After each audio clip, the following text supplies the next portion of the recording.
बेदार की डाली छेलो बैठी ओला पांच जेड़ को ठंडो पानी पे ओला ही मेरा बुरा सा ही मेरा गुरा हम पहाड़ ओला चल पहाड़ जोला। जय हिमालय जय भारत। हिमालय लोग यूट्यूब चैनल में आपका स्वागत है और मैं हूं जर्नलिस्ट डॉक्टर हरीश चंद्र लखेड़ा। उत्तराखंड के एक ऐसे व्यक्ति के बारे में इस बार जानकारी दे रहा हूं जिसने गोरखाओं को पहले तो कुमाऊं पर आक्रमण करने के लिए आमंत्रित किया। जब कुमाऊं पर गोरखाओं का कब्जा हो गया तो उसके बाद उनको गढ़वाल पर आक्रमण करने के लिए उकसाया और फिर दोनों ही क्षेत्र गोरखाओं के कब्जे में चले गए। यही कारण है कि हिमालय का प्रामाणिक इतिहास लिखने वाले एटकिंसन ने उसे स्वार्थपूर्ण देशद्रोही कहा था, जबकि राहुल सांकृत्यायन ने उसे विभीषण की संज्ञा दी थी। वैसे विभीषण ने तो भगवान राम का साथ दिया था। देश पर आक्रमण करने के लिए बाहरी लोगों को आमंत्रित करने वालों को तो जयचंद या मीर जाफरी कहा जा सकता है, परंतु उत्तराखंड में एक वर्ग ऐसा भी है जो उसे कुमाऊं का चाणक्य, कोई कुमाऊं का शिवाजी तो कोई कुमाऊं का किंग मेकर लिखता रहा है। एंड्रू विलियम हियरसे एवं फ्रेजर ने उसे अर्ल ऑफ वारविक कह दिया है। वारविक अर्ल यूनाइटेड किंगडम में एक प्रतिष्ठित सम्मानों में से एक है। वारविक के अर्ल ने देश भर में अपनी शक्ति और राजनीतिक इच्छा शक्ति का प्रदर्शन कर लोकप्रियता के साथ ही दुश्मनों का भी दिल जीत लिया था। परंतु गोरखाओं को बुलाकर उत्तराखंड को गुलाम बनाने वाले को ऐसा क्यों कहा गया, यह समझ से परे है। आप भी वीडियो पूरी देखिए और फिर आप ही तय कीजिए कि उसे उत्तराखंड का गद्दार कहें या कुमाऊं का किंग मेकर। इसलिए यह आप पर ही छोड़ रहा हूँ। मैं तो निजी तौर पर उसे जयचंद ही कहूँगा, मीर जाफरी कहूँगा, और वह जयचंद था हड़कदेव जोशी, जिसे लोगों ने हड़कदेव अथवा हर्षदेव जोशी भी लिखा है। इस बारे में जब तक मैं आगे विस्तार से बताऊं, तब तक आपसे अनुरोध है कि हिमालय सभ्यता पर केंद्रित इस चैनल को यानी हिमालय लोग को सब्सक्राइब अवश्य कर दीजिए। आप लोग कभी अल्मोड़ा जाएं तो झंझार मोहल्ले में एक कोठी है जो अब वीरान है, बांझ है। यह कोठी इसी जोशी परिवार की है। हड़कदेव जोशी चंद नरेश दीपचंद का मंत्री था। कुमाऊं के चंदों को अपनी मुट्ठी में रखने के लिए हड़कदेव और उसके पिता शिवदेव जोशी ने वह सभी कर्म, षड्यंत्र, पाप, पुण्य सभी कुछ किए जो राज दरबारों में होते रहे हैं। चंदों को कुमाऊं के शासन पर ऐसे बैठाया जैसे ताश के पत्तों को फांटा जाता है। उसने अपने हित के लिए कभी गढ़वाल के पंवार और कुमाऊं के चंद नरेशों में मित्रता कराई तो कभी युद्ध। गढ़ नरेश के नाबालिग पुत्र प्रद्युम्न शाह को प्रद्युम्न चंद के नाम से कुमाऊं के सिंहासन पर भी बैठा दिया था। गढ़वाल में लूटपाट करने से लेकर शहर में आग लगाने तक की घटना में शामिल यही लोग रहे। गढ़वाल में इनके किए धरे को चूषाणा के नाम से जाना जाता है। हड़कदेव के पिता शिवदेव जोशी ने पानीपत के तीसरे युद्ध में अफगान आक्रांता अब्दुल शाह अब्दाली के पक्ष में मराठों के खिलाफ युद्ध लड़ने के लिए चंदों की सेना भेजी थी। उसी शिवदेव जोशी के पुत्र हड़कदेव जोशी ने गोरखाओं को कुमाऊं पर आक्रमण करने के लिए निमंत्रण दिया था और फिर गढ़वाल को कब्जे में के लेके उनको उकसाया। हालांकि बाद में वह खुद भी दर दर की ठोकरें खाता रहा। हड़कदेव जोशी का जन्म 18वीं सदी में कुमाऊं के झंझार गांव में हुआ था। उसका कालखंड 1747 से 1815 माना जाता है। उसके पिता का नाम शिवदेव जोशी था। शिवदेव जोशी चंद नरेश कल्याण चंद के मंत्री थे। कल्याण चंद ने अपनी मृत्यु से पहले शिवदेव जोशी को अपने पुत्र, नाबालिग पुत्र था जो कि दीपचंद का संरक्षक बना दिया था। शिवदेव जोशी ने दीपचंद को दिए वचन के अनुसार दीपचंद को ही कुमाऊं की गद्दी पर बैठाया था। इसलिए शिवदेव जोशी को कुमाऊं का बैरम खां भी कहा जाता है, जिसने बैरम खां ने अकबर को संभाला, पाला पोसा और राज सत्ता पर बिठाया था। पानीपत के तीसरे युद्ध में शिवदेव जोशी ने कुमाऊं की सेना को मराठाओं के खिलाफ अहमद शाह अब्दाली के पक्ष में लड़ने को भेजा था। तब इस युद्ध में नजीबाबाद सहारनपुर के नवाब नजीबुद्दौला ने भी भाग लिया था। जब नजीबुद्दौला युद्ध में भाग लेने चला गया तो उसका राज्य शिवदेव जोशी को वह अपना सौंप गया था और शिवदेव जोशी ने अपने पुत्र हड़कदेव जोशी को नजीबाबाद का प्रशासक नियुक्त कर दिया था। तब वह मात्र 16 वर्ष का था, यानी हड़कदेव को बचपन से ही सत्ता में रहने की लत लग गई थी। हड़कदेव जोशी शिवदेव जोशी का तीसरा पुत्र था। 11 दिसंबर 1964 को शिवदेव जोशी और उसके 2 पुत्रों की काशीपुर में हत्या कर दी गई थी। दरअसल शिवदेव जोशी के मंत्री रहते हुए तराई भाबर के दुर्ग में तैनात नगर कोटियों और अन्य आयुधजीवियों की जो पलटन रखी गई थी, वे अधिक वेतन मांगने के लिए आंदोलन कर रहे थे। माना जाता है कि उनको फरत्याल गुट ने उकसा दिया था। चंदों के दरबार में महरा और फरत्यालों के दल थे। शिवदेव जोशी के साथ महरा दल रहता था। शिवदेव जोशी ने काशीपुर पहुंचकर वहां अपने खास माने जाने वाले सैनिकों को बुलाया, परंतु उनके आने से पहले ही अन्य सैनिकों ने विद्रोह कर दिया था। शिवदेव जोशी तथा उसके 2 पुत्रों जयदीप और हरिनिधि को मार डाला गया। शिवदेव जोशी का तीसरा पुत्र हड़कदेव भी उसी दुर्ग में था, पर वह भाग्यवश बच गया। शिवदेव जोशी की सारी संपत्ति, माल, दस्तावेज आदि सभी लूट लिए गए थे। इसके बाद चंदों में सिंहासन पाने के लिए षड्यंत्र और भी तेज हो गए थे। शिवदेव जोशी ने वैसे तो पहले ही अल्मोड़ा दरबार की व्यवस्था अपने पुत्र जयकृष्ण जोशी को सौंप रखी थी। वह खुद काशीपुर में ज़्यादा रहते थे। शिवदेव जोशी के निधन के बाद राजा ने जयकृष्ण जोशी को दीवान और माल का मुख्तार बना दिया था। राजा की छोटी रानी राज्य के कामकाज में हस्तक्षेप करती थी। इससे खिन्न होकर जयकृष्ण जोशी त्यागपत्र देकर चले गए। रानी ने राजा के चचेरे भाई मोहन सिंह को बख्शी, किशन सिंह को दीवान व परमानंद बिष्ट को मुख्तार बना दिया था।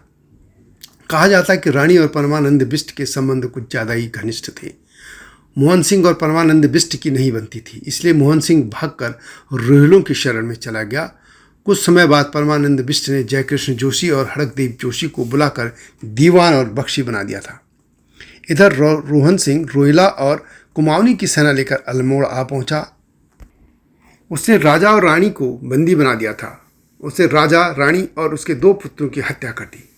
मोहन सिंह 1777 में मोहन चंद के नाम से गद्दी पर बैठ गया। उसने हर्षदेव जोशी को भी बंदी बना लिया था, परंतु जोशी बच निकला और दोनों जोशी बंधु बरेली चले गए। वहाँ से जोशियों ने मोहन सिंह को गद्दी पर से हटाने के लिए गढ़ नरेश ललित शाह को झांसे में लाने की योजना बनाई। गढ़वाल का राजा इन जोशियों के झांसे में आ भी गया। दरअसल गढ़वाल का राजा ललित शाह की एक रानी डोटियाली थी। राजा का सबसे बड़ा जो पुत्र था वो जयकृत शाह थे। वो डोटियाली रानी का सौतेला पुत्र था। इससे वह अपने पुत्र यानी रानी अपने पुत्र प्रद्युम्न शाह को राज्य का उत्तराधिकारी बनाना चाहती थी। राजा इसके लिए तैयार भी हो गया था ललित शाह, परंतु इस अन्यायपूर्ण योजना से राज्य के अधिकारी 2 फाड़ हो गए थे।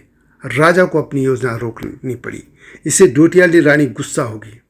उसे मनाने के लिए राजा ने उसे वचन दिया कि मैं एक नहीं तुम्हारे दोनों पुत्रों यानी प्रद्युम्न शाह और पराक्रम शाह को राजा बना लूँगा। उसे सिरमौर राज्य को जीतकर पराक्रम शाह को तथा कुमाऊं का राज्य जीतकर प्रद्युम्न शाह को राज्य का सिंहासन पर बिठाने की घोषणा कर दी। यह उसने रानी से कह दिया। लेकिन जब उसने सिरमौर पर आक्रमण किया तो वहाँ गढ़वाल की सेना हार गई और गढ़वाल का राजा बहुत इससे दुखी हो गया। हड़कदेव जोशी ने इसी का फायदा उठाया था। उसे गढ़ नरेश ललित शाह को पत्र लिखा कि यदि आपकी इच्छा हो तो हम आपके लिए नाहन यानी सिरमौर और चंपावती यानी कुमाऊं दोनों को जीत सकते हैं। आपने नाहन को हस्तगत करने हेतु सेना भेजी, परंतु उस राज्य के मंत्रियों और प्रजा को अपने साथ नहीं मिला, इसलिए आपको उस राज्य पर अधिकार करने में सफलता नहीं मिली। जब से मोहनचंद ने रानी, राजा और राजकुमार की हत्या करके सिंहासन को कुमाऊं के अपने अधिकार में लिया है, तब से हम कुमाऊं राज्य की सभी मंत्री अपना घर परिवार छोड़कर कुमाऊं से दूर बरेली आ गए हैं। यदि आप आज्ञा दें तो हम पल भर में मोहनचंद को कुमाऊं से भगा देंगे। आप हम सब कुमाऊं जीतकर फिर सिरमौर को जीत देंगे। इस तरह सिरमौर, गढ़वाल और कुमाऊं तीनों में आपके तीनों पुत्र राजा बन सकते हैं और आप तीनों क्षेत्रों के अधिपति बन जाएंगे। गढ़वाल का राजा ललित शाह से हड़कदेव जोशी के झांसे में आ गया। ललित शाह यह भूल गया था कि 25 साल पहले जोशी बंधु ने उसके पिता प्रदीप शाह को कुमाऊं के सिंहासन का प्रलोभन देकर उसे तामाढौंड के युद्ध में फंसाकर अपने स्वार्थ की सिद्धि की थी। गढ़ नरेश ने अपने सिरमौर अभियान की असफलता, धन का नाश, भाड़े के सैनिकों के उत्पात आदि से शिक्षा नहीं ली। वह अकारण ही कुमाऊं की राजनीति में उलझ गया था। इस तरह जोशी बंधु ने अपने ही देश यानी कुमाऊं पर गढ़ नरेश ललित शाह को आक्रमण करने के लिए उकसाया था। हड़कदेव जोशी के झांसे में आकर गढ़ नरेश ने एक बड़ी सेना प्रेमपति खंडूड़ी और धनु गद्दी के नेतृत्व में कुमाऊं पर आक्रमण को भेजी। बगौली पोखर में भयंकर युद्ध हुआ। राजा मोहन सिंह की सेना हार गई और मोहन सिंह जान बचाकर लखनऊ की ओर भाग गया। अब कुमाऊं फिर हड़कदेव जोशी के पास था। हड़कदेव जोशी ने गढ़वाल के राजा के नाबालिग पुत्र प्रद्युम्न शाह को कुमाऊं लाकर उसे प्रद्युम्न चंद के नाम से सत्ता में यानी गद्दी पर बिठा दिया था। प्रद्युम्न चंद नाबालिग था, इससे राज्य की पूरी सत्ता हड़कदेव जोशी के हाथ में थी। राजा माते कठपुतली था। इस बीच मोहन सिंह ने रामपुर के नवाब फैज उल्ला खान से अपने खोए राज्य को पुनः प्राप्त करने के लिए सैनिक सहायता मांगी थी। हड़कदेव जोशी को इसकी भनक लग गई।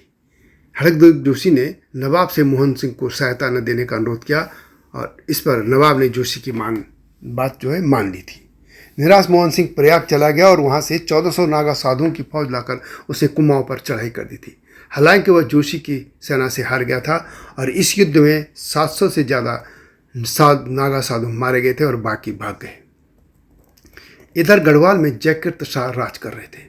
उनके छोटे और सौतेले भाई प्रद्युम्न शाह और पराक्रम शाह उन्हें सत्ता से हटाने के लिए षड्यंत्र कर रहे थे। उनके मंत्री हड़कदेव जोशी अब गढ़वाल की राजनीति में भी खुलकर भाग लेने लगे थे। वैसे प्रद्युम्न शाह की उन दिनों प्रद्युम्न चंद के तौर पर कुमाऊं में राज कर रहे थे, लेकिन उनकी नज़र गढ़वाल के ही राज्य पर थी। प्रद्युम्न चंद या शाह ने जोशी बंधु हड़कदेव जोशी, जयानंद जोशी आदि के साथ और कुमाऊं की सेना ले जाकर देवलगढ़ और श्रीनगर पर हमला कर दिया। जयकृत शाह को भागना पड़ा। अंततः जयकृत शाह की मृत्यु होगी। यह भी कहते हैं कि उनकी हत्या कर दी गई। वैसे इस विषय पर अलग वीडियो लाऊंगा कि कैसे प्रद्युम्न शाह ने जोशियों के कहने पर गढ़वाल पर आक्रमण करवाया था और खुद भी किया था। प्रद्युम्न शाह ने अपने ही गर्देश को जोशियों के कहने पर लुटवा दिया था और इस लूट को गढ़वाल में जोशानी के नाम से जाना जाता है। अपने बड़े भाई जयकृत शाह की मृत्यु के बाद प्रद्युम्न शाह श्रीनगर लौट गया। यह कहना गलत है कि हड़कदेव जोशी ने ही उसे श्रीनगर का राजा बनाया था। दरअसल वह खुद ही कुमाऊं की राजनीति से तंग आ गया था और वह वापस गढ़वाल चला गया था, क्योंकि वहाँ उसके भाई की मृत्यु भी हो चुकी और वहाँ का जो राज्य था उसके हाथ में आ गया था और यह उसका हक भी था, क्योंकि पराक्रम शाह से बड़ा वही था। यदि वो वहाँ नहीं जाता तो उसका छोटा भाई पराक्रम शाह गढ़वाल की सत्ता को हड़प लेता। प्रद्युम्न शाह के श्रीनगर गढ़वाल लौट जाने से कुमाऊं की गद्दी खाली हो गई थी। इस पर मोहन सिंह ने हमला कर दिया और कुमाऊं की गद्दी छीन ली। परंतु हड़कदेव जोशी ने एक सेना फिर तैयार की और मोहन सिंह को हरा दिया। मोहन सिंह और उसके भाई लाल सिंह को बंदी बना लिया गया, जबकि उसका पुत्र महेंद्र सिंह रामपुर भाग गया। उसके कुछ समय बाद तक कुमाऊं का शासन खुद ही जोशी ने चलाया। हड़कदेव जोशी ने 1788 में शिव सिंह नाम के एक रौतेले को चंदों का वंशज बताकर शिवचंद के नाम से उसे गद्दी पर बैठा दिया और स्वयं शासन चलाने लग गया। इधर मोहन सिंह के भाई लाल सिंह ने रामपुर के नवाब की सहायता से कुमाऊं पर हमला किया। भीमताल के निकट धर्मशिला नाम के गांव में लाल सिंह और हड़कदेव जोशी की सेना में युद्ध हुआ। इसमें हड़कदेव जोशी की पराजय हुई। हड़कदेव जोशी और शिवचंद श्रीनगर गढ़वाल भाग गए। जोशी श्रीनगर से फिर बरेली चला गया था और शिवचंद कहाँ गया उसका कुछ पता नहीं चला। बाद में कुमाऊं की सत्ता पाने के बाद मोहन सिंह के पुत्र महेंद्र सिंह को गद्दी पर बैठाया गया। इस तरह लाल सिंह ने राज्य के सर्वोच्च पद दीवान और बख्शी के पद खुद संभाल लिए। लाल सिंह ने इस दौरान जोशियों का बहुत उत्पीड़न किया। हड़कदेव जोशी ने श्रीनगर से बरेली पहुंचकर सूबेदार मिर्जा मेहंदी अली बेग से कुमाऊं की राज्य पाने के लिए सैनिक सहायता मांगी, परंतु उसे निराशा ही हाथ लगी थी। सूबेदार मिर्जा मेहंदी अली बेग अवध के नवाब का सूबेदार था।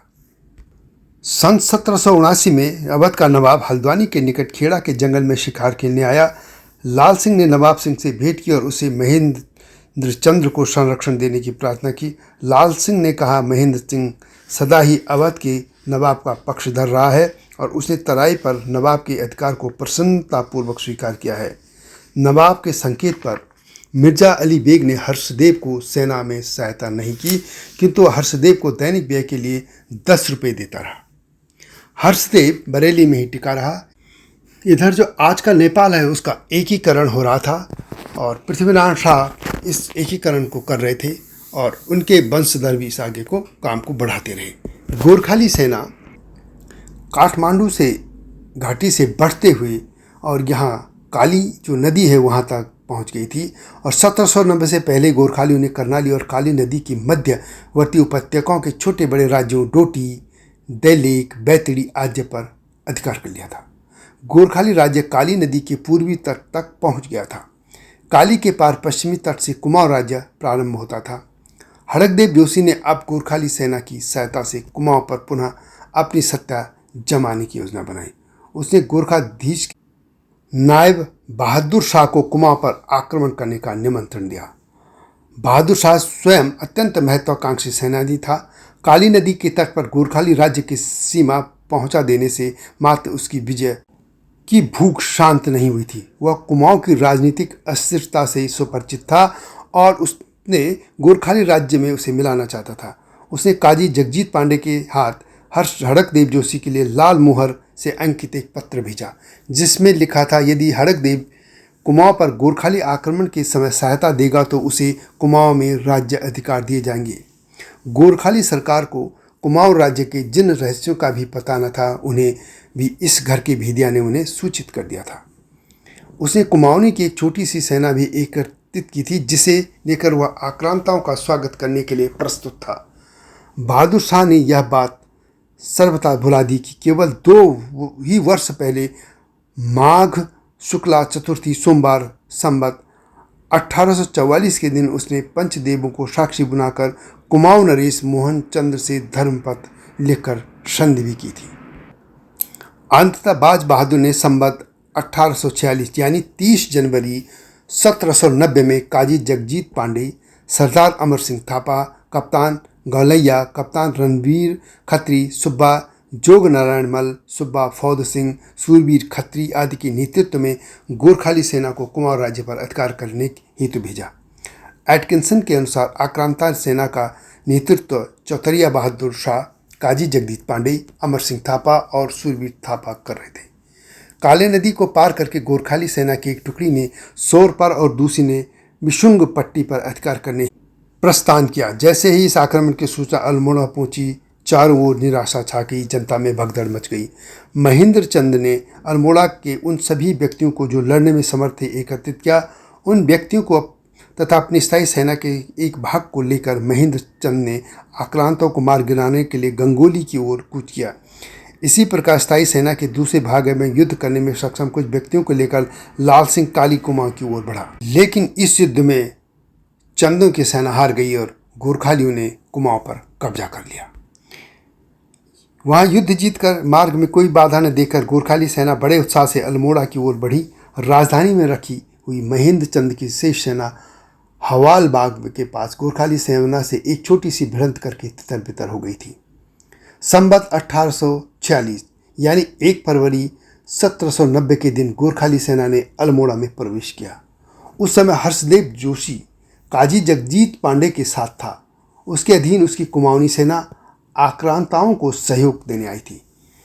इस घर के भेदिया की सहायता और सहयोग से गोरखालियों ने कुमाऊं राज्य पर सरलता से अपनी सत्ता स्थापित कर दी थी। ये जो इतिहास की बातें मैं कह रहा हूँ, यह डॉक्टर शिव प्रसाद डबराल चारण की पुस्तक कुमाऊं का इतिहास से मैं बोल रहा हूँ। ये शब्द सा उन्हीं की लिखी गई बातें हैं। इस तरह संवत 1846 की चैत्र कृष्ण प्रतिपदा यानी 1 फरवरी 1790 के दिन गोरखाली सेना ने अल्मोड़ा में प्रवेश किया और उसी दिन अल्मोड़ा यानी पूरा कुमाऊं गोरखालियों के शासन में आ गया था और कुमाऊं पर यह शासन 1815 तक रहा। इसके बाद गढ़वाल में 1803 में गोरखालियों ने वहाँ भी कब्जा कर लिया था और इस सब के लिए हड़कदेव जोशी ही उनको उकसाता रहा। गढ़वाल को जीतने के लिए गोरखाओं ने काफ़ी संघर्ष किया। लंगूरगढ़ी में लंबा युद्ध चला, लेकिन जब गढ़वाल में विनाशकारी भूकंप आया था और कहा जाता है कि मात्र 25% लोग ही बचे थे, तो उसी दौरान गोरखों ने वहाँ हमला किया था और गढ़वाल को भी जीत लिया था। इस तरह दोनों खंडों में, जो गढ़वाल और कुमाऊं, दोनों जगह गोरखालियों ने 1815 तक राज किया। गढ़वाल पर गोरखाओं ने किस तरीके से अटैक किया और किस तरीके से अपने कब्जे में लिया, उसकी अलग से वीडियो लाऊंगा। लेकिन यह भी बता दूं कि गोरखों से उत्तराखंड यानी गढ़वाल को मुक्ति दिलाने के लिए जो भी अंग्रेज़ों से बातचीत हुई थी, वह गढ़ नरेश, जो कि उन दिनों हरिद्वार में रहे थे, पदच्युत से, वो थे सुदर्शन शाह। सुदर्शन शाह के आग्रह पर ही अंग्रेज आए थे, न कि हरकदेव जोशी। हरकदेव जोशी भी अवश्य काम करते रहे, परंतु न वे चंद वंश के राजा थे, इसलिए उनको ज़्यादा महत्व नहीं दिया गया।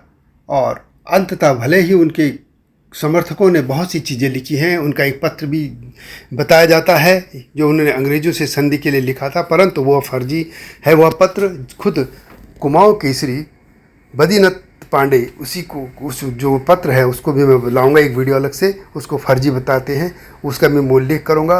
और अंत में एक बात, जिस व्यक्ति को शिवाजी कहा जाता है उत्तराखंड का, कुछ लोग कहते हैं आखिर वो शिवाजी कैसे हो सकता है कि गोरखा अल्मोड़ा में चंदों के राजमहल में प्रवेश कर रहे थे और बाद में जब उन्होंने चंदों की पत्नियों को हड़प लिया था गोरखों ने, तो वह शिवाजी आखिर चुप क्यों था? क्योंकि वो शिवाजी की कथा ये भी आप जानते होंगे कि उनके सैनिक एक मुग़ल युद्ध में किसी मुस्लिम की बहू को उठाकर ले आए थे, तो उन्होंने ससम्मान उनको वापस कर दिया था। लेकिन यह कैसा कुमाऊं का शिवाजी था, जब गोरखा उन चंदों की पत्नियों को, रानियों को अपने कब्जे में ले रहे थे, तो वह खामोश बैठा रहा था। और इस व्यक्ति को कैसे चाणक्य कह सकते हैं? चाणक्य ने तो विदेशी आक्रांताओं के साथ युद्ध किया था। यह कैसा चाणक्य है जो दूसरे आक्रांताओं को अपने देश पर युद्ध करने के लिए आमंत्रित करता है? चाणक्य तो तब हम कह सकते थे जब वह गढ़ और कुमाऊं का एक ही राजवंश बना लेते, जैसे कत्यूरों के शासन में एक था। इस पूरी दास्तान से आपको भी लगता हो कि एक व्यक्ति जो अपने स्वार्थ के लिए, जो अपनी सत्ता पाने के लिए, जो कुमाऊं को और गढ़वाल दोनों को अपनी उंगलियों पर रचाने के लिए ऐसे कर्म करता रहा, जो कि पूरी तौर पर उसे स्वार्थी बताते हैं। और एटकिंसन और राउल सांकृत्यायन इसमें सही साबित होते हैं, जो कि एक उनको देशद्रोही कहता है, दूसरा विभीषण। तो यह थी जोशी हड़कदेव की गाथा। आप ये जो इसमें सामने एक कोठी देखते रहे, या उसी की थी जो वीरान हो चुकी है। तो यही है कि समय हो तो बलवान। तो यह वीडियो कैसे लगी कमेंट में उससे लिखें। और इस पर अभी सीरीज ला रहा हूँ मैं, कैसे कैसे जो विस्तार से कैसे ये घटनाएं हुई थी, वो भी लाऊंगा। अपने कमेंट अवश्य लिखिए और सुझाव भी दीजिए, या जानकारी भी आपके पास भी हो तो दीजिए। फ़ोटो भी मुझे शेयर कीजिएगा। मेरा ईमेल यहाँ पे नीचे डिस्क्रिप्शन में है, आप इसको देख सकते हैं। और नए मुद्दे के साथ आपके सामने आऊँगा, लेकिन अभी यही सीरीज एक चलती रहेगी। अगली वीडियो की प्रतीक्षा कीजिए। तब तक जय हिमालय, जय भारत। हिमालय पे पेड़ हो तो गीत गाएंगी नदियाँ, गीत गाएंगी नदियाँ। पेड़ों पे चिड़िया है तो गीत गाएंगी नदियाँ, पेड़ों पे चिड़िया है तो गीत गाएंगी नदियाँ। माँ की लोरी जैसे होते हैं नदियों के गीत।